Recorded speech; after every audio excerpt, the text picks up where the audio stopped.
Are you going to be the only one driving the car? Yes. All right, so this system here is usually for when there's two drivers. Okay, I mean, so if somebody else ends up driving, then it sets it, right, for the... It's not that it sets it, is that you're able to register your preferences, such as your seat position, the position of your mirrors, your favorite radio stations that you register as presets, things like that, to your key. So the way that you would do that is once you adjust your seat, your mirrors, and whatever else, you would press set and the number that's behind your key. So that when there's two drivers, you don't have to readjust everything every time that you come in. Since you're going to be the only one driving the car, just pay attention to the number on the back of the key that you're using and press set and the number of your key so that it's registered on there. Okay, so the 1 or 2 is referring to the key, not yeah. the driver. I mean, you can also press your number. So even if you were to share a key with somebody.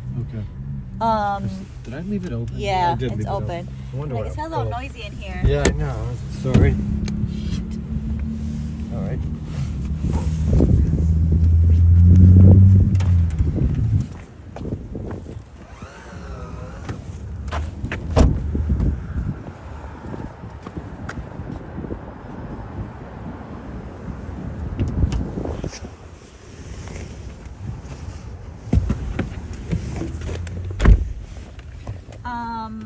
So yeah, even if you were to share a key with somebody, you'd be able, or if you took the other key by mistake one day, you can just press your number also.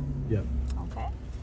So that's that. Again, your lights, I put them on auto, your headlights, so you don't have to worry about turning them on or off. Okay, they're gonna adjust on their own. You just have to worry about fog lights and high beams.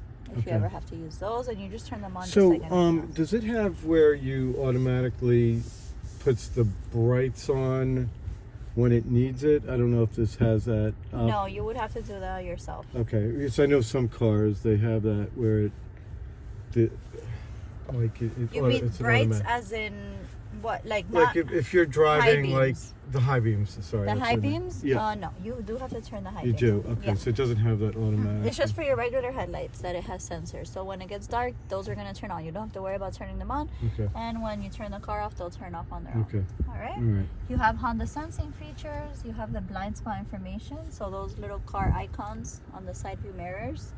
You've probably seen them flash when you have a car in your blind spot.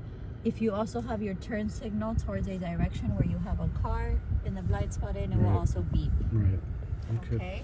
You have the collision mitigation braking system that works with sensors that are in the front of the car, and it basically works to help mitigate a head-on collision. Okay. So if you're driving and let's say the car in front of you suddenly presses the brakes or suddenly slows down significantly, your car is going to warn you 3 times that you're getting too close, too fast to the car in front of you. Okay. If you don't press the brakes, after the 3rd warning, the car will brake for you. Okay. So what kind of warning is it? A beep it's or is an it like audible and visual? It's going to be on your screen here. Okay. Okay.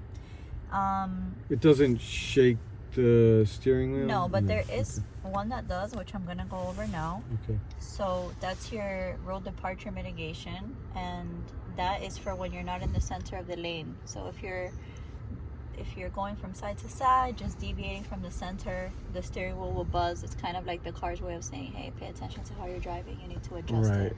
Right. Okay. So if you're not in the center, it's if you go into the other lane, you mean? Is that? And if you're going to the other lane, if you're just not drifting in your lane, like if you're just drifting, if you're getting too close to the lane markings or even outside of the lane markings, the car's gonna let you know. It's gonna like make that little. Yeah, just think of it going, hey. Right. Watch it. Got it. Okay. Got it. That's all it is, and you adjust yourself. Right. So those 3 features, they all work after. Well, the blind spot always works. You have to be going after 25 miles an hour above. Because obviously, if you're driving in traffic, you're gonna be close to the car in front of you. You don't want the car to be collision mitigating for no reason. Yeah. So it's only if it's 25 miles an hour or over. Got it. Right. That's when those systems engage. Okay. Let's go over this panel here. This is mostly shortcuts for things that you can do here, just to make it more accessible while you're driving. You have your volume control. Of course, you can also control the volume from here. Side to side buttons are to change songs if you're listening to Bluetooth, or radio station presets if you're listening to the radio. home button here. That's to access your home menu on the screen. And this is your selector wheel. You can scroll up and down, and you can choose what you want to see on your screen here.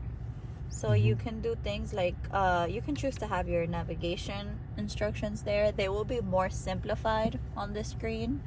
They will just tell you, you know, when to make your turn and things like that. It's not going to be as complex as this map, but it's useful. You don't have to look off to the side. You can just see your... All right, so which do you press? Sorry, I missed that. This is for the car's navigation also, Okay. so it wouldn't be for the Apple CarPlay. But Okay, your car so- does have built-in navigation. You can choose, I'm just saying, you can choose if you want to have your Okay. navigation from the car there. You can choose to have your phone information Okay. displayed there. You can choose to have the music information here while you have your navigation on this screen. Just Right, you can you play can around choose with it one as or- you'd okay. like. Got it. Okay. And again, to select, it's the same selector wheel. You just push down on it. Okay. Okay. So this is my home menu. Let's say I want to my music.